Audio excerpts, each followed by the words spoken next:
RX Healthy Habits coming at you from the desert with today's message for how to develop a healthy mindset habit. In today's message, I want to go through and talk about an area that I think all of us have recognized has become kind of a big problem, I would like to say, in today's culture, and that is this.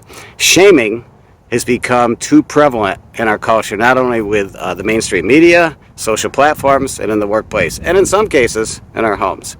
And I think I've been around a while to notice this bump in activity in this very, I think, not good trend that I see happening in our culture and in our interactions. Let's talk about shaming. Shaming is when people purposefully disgrace, humiliate you, shame you, and lead to you feeling inadequate. And it's also a way that they can disrepute or kind of like attack your reputation if you want.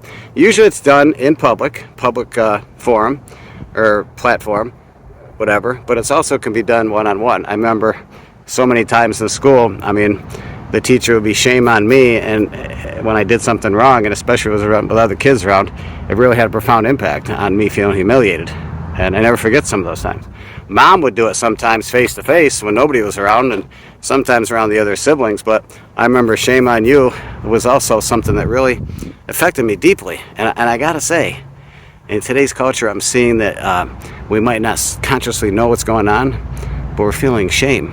So I want to give you three areas where I think shame is taking place, but also three countermeasures. And I think we need to start applying these in our life. So I hope this helps. Number one.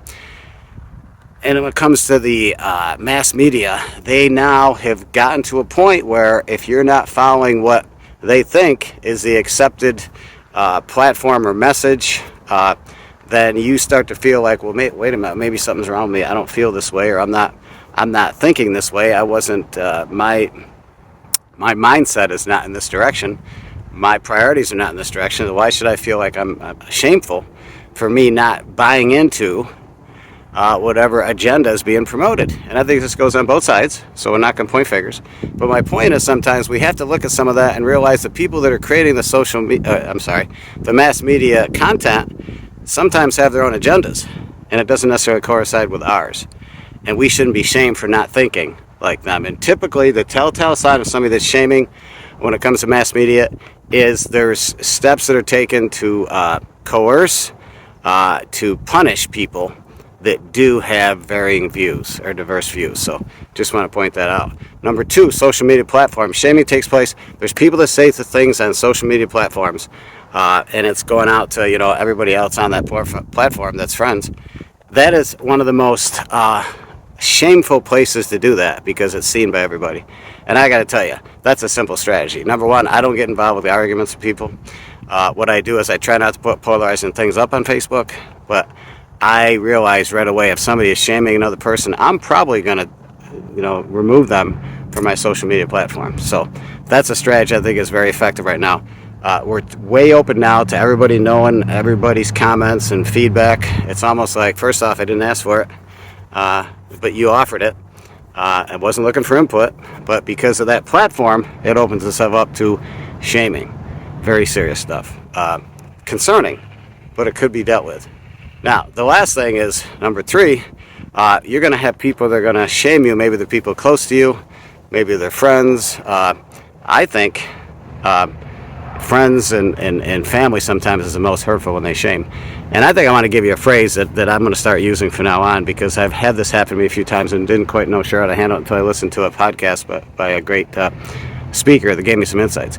I think we should start saying, how dare you shame me on something that you're going to bring up and talk about that I didn't ask for your input on. Now, it's one thing if my activity was, put me in danger, but guess what? How dare you? How dare you think that you have the authority and the right to shame me? So I'm going to say, I want to keep our relationship going forward, but I want to end this conversation.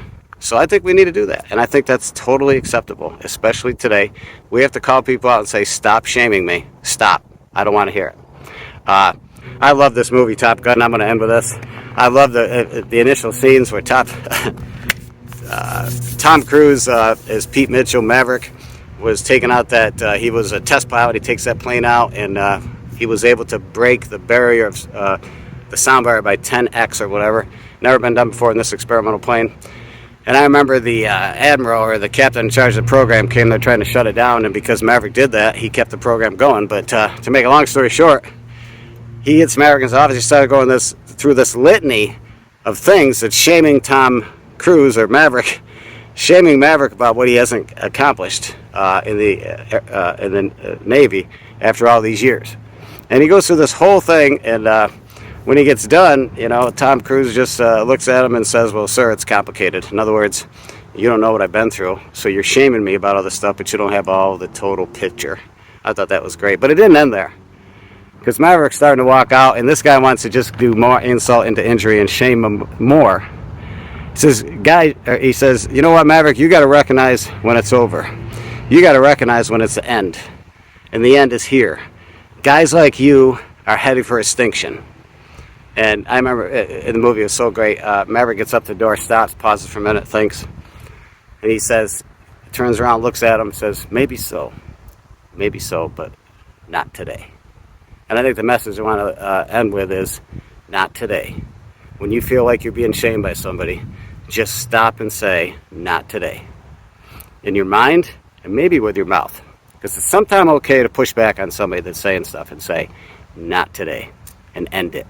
And I love that scene, because then he just walks out the door, and of course, as any movie with Top Gun or Maverick, you know the routine. He goes on to save the whole mission, and everything ends up with him on top. So hope that helps. You stay on top.